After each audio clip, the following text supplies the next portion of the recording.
जब भी कोई बड़ा हादसा होता है तो उसके लिए जिम्मेदारी तय हो जाती है, संबंधित अफसरों के खिलाफ कार्रवाई हो जाती है और जो पीड़ित होते हैं उनको मुआवजा दे दिया जाता है। नमस्कार, मैं हूं अनुराग श्रीवास्तव और आप देख रहे हैं लोकमत हिंदी। दरअसल मध्य प्रदेश के सागर के एक गांव में पार्थिव शिवलिंग बना रहे मासूमों पर जर्जर मकान की दीवार गिर गई और उसके मलबे में 10 बच्चे दब गए।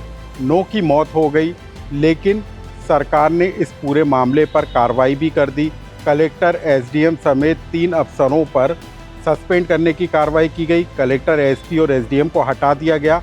लेकिन इस घटना के लापरवाह सिस्टम को अब आप इस कहानी के जरिए समझ लीजिए कि वाकई में गुनाहगार कौन है।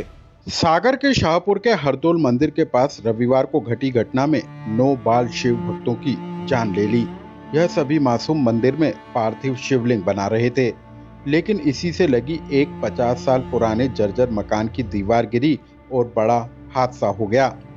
दीवार गिरने से मलबे के नीचे तिरपाल और पंडाल के पर्दे में दबे 10 में से 9 बच्चों की मौत हो गई। इन सभी बच्चों की उम्र 10 से 15 साल की थी। 7 बच्चे तो घर में इकलौते बेटे थे। घटना के बाद के हालातों को भी समझ लीजिए। रविवार का दिन था और जो घायल बच्चों को अस्पताल लेकर गए वहां न डॉक्टर मिला न इलाज। गांव वालों के मुताबिक यदि मौके पर इलाज मिला होता तो शायद कुछ बच्चों की जान बचाई जा सकती थी। अब पूरी घटना के लापरवाह सिस्टम को समझ लीजिए।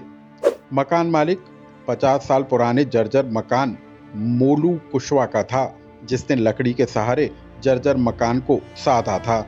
लकड़ी सड़ गई और मकान गिर गया। स्वास्थ्य अमला जो घायल बच्चों को तत्काल इलाज नहीं दे सका। धनंजय गुमास्ता, सीएमओ शाहपुर, जर्जर मकान का न सर्वे कराया न नोटिस दिया। आयोजक जो शिवलिंग निर्माण कर रहे थे, जर्जर दीवार से लगकर शिवलिंग निर्माण का अनुष्ठान कराया गया। उपयंत्री शाहपुर मकान मालिक को नोटिस देकर जर्जर मकान को गिराने की जिम्मेदारी थी, जिसे नहीं निभाया गया। मैंने भी 1-2 बार ज्ञापन सौंपे हैं, लेकिन अभी भी हम लोगों की तैयारी थी कि 8-10 दिन बाद हम लोग एक आंदोलन करने वाले थे स्वास्थ्य विभाग को लेके। आज जो घटना की जानकारी पता लगी, सुबह जो घटना हुई है उस समय लगभग 4 से 5 बच्चों की स्पॉट पर डेथ हुई। उसके बाद जो घटना जो क्रम आया है, बच्चों की मौत की जानकारी मिलती गई, उसमें कहीं ना कहीं स्वास्थ्य विभाग जिम्मेवार है। यहाँ प्राथमिक उपचार भी उन बच्चों को नहीं मिला। किसी को ऑक्सीजन चाहिए थी, किसी को तत्काल जो आवश्यकताएं थीं, मूलभूत आवश्यकताएं, वो उनको नहीं मिल पाई और वो सागर पहुँचते पहुँचते लेट हो गए। एक बिटिया दमोह से अभी जो उसी परिवार की एक बिटिया की जानकारी। घटना के बाद मुख्यमंत्री मोहन यादव ने सागर कलेक्टर दीपक आर्य, एसपी अभिषेक तिवारी और एसडीएम को हटा दिया। पीएचसी के डॉक्टर हरिओम बंसल समेत 2 अफसरों को सस्पेंड किया गया है।